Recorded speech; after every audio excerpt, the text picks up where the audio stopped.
Fired in a Washington Post editorial titled, "Not in my worst nightmares did I dream my FBI career would end this way." The former FBI deputy director writes, quote, "I have been accused of lack of candor." That's code for lying.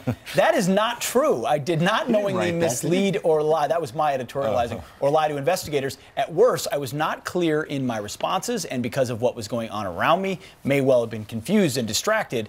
And for that, I take full responsibility. But that is not a lack of candor.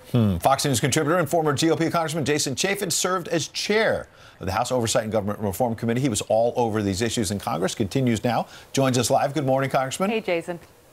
Good morning. Good morning. I think maybe we made some progress, which is that Andy McCabe is finally saying, after all this time, I'm taking responsibility. Hadn't heard that before.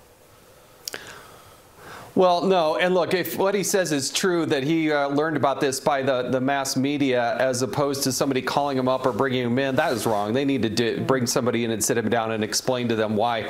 But he knows why. And you know what? If he wants to clear this up, he can go and sign a privacy waiver and he can allow his full file to be open. But he won't do that because he knows that he ran the whole gauntlet. He went through the Inspector General, went to the Office of Professional Responsibility, and he did something that most every other federal employee is never able to achieve. He actually got fired. You know, you think about the original reason for this probe, right? Collusion with Russia. And here we are. We've been talking about it constantly for a year now.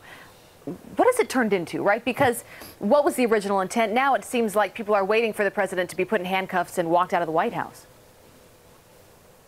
Well, look, in Mr. McCabe's situation, you're going to have to, you haven't heard a whole lot about recusal. When his wife first started to run, he recused himself. Then he rescinded that. Then he put a recusal back in place. You're going to hear about those things and others in the Inspector General report in the next 4 to 5 weeks.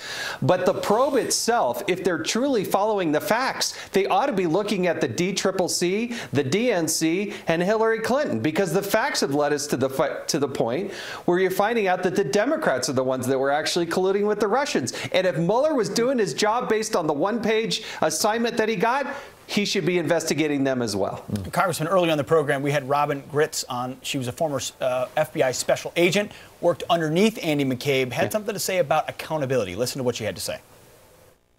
Andy made sure that I couldn't get out of the division. I was selected for certain jobs, and he actually slandered me. The night that he got fired, what I got that night was a good 50 messages from analysts and from agents across the United States celebrating that he finally was held accountable. She's saying the rank and file were grateful that someone at the top, the standard was finally applied to them, just like those at lower levels. Is that the sense you've gotten as well? Yeah, the thousands of men and women who serve honorably in the FBI, we love what they do and we love how they do it. And I think they know that there was a bit of a cabal at the top of the food chain here.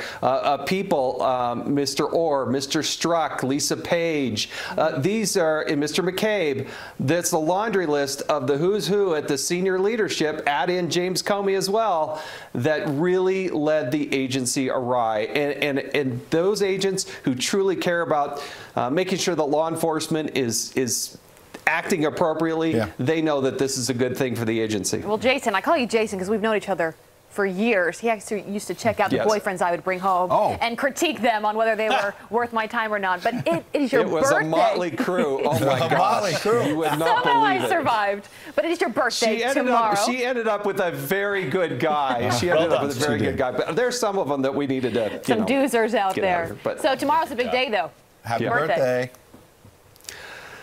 Yeah, thank you very much. You know your life's changing when your wife makes you a green smoothie the night before your birthday. It's like, no more cake. Smoothie? What? Well all right, played, Jason. Julie. Happy birthday, buddy. Keeping you healthy. Good to see you, Jason. Have a great day tomorrow. Thanks. Thank you. All right, one Pennsylvania school district safety plan in place of a shooting isn't to arm staff with guns, but with rocks.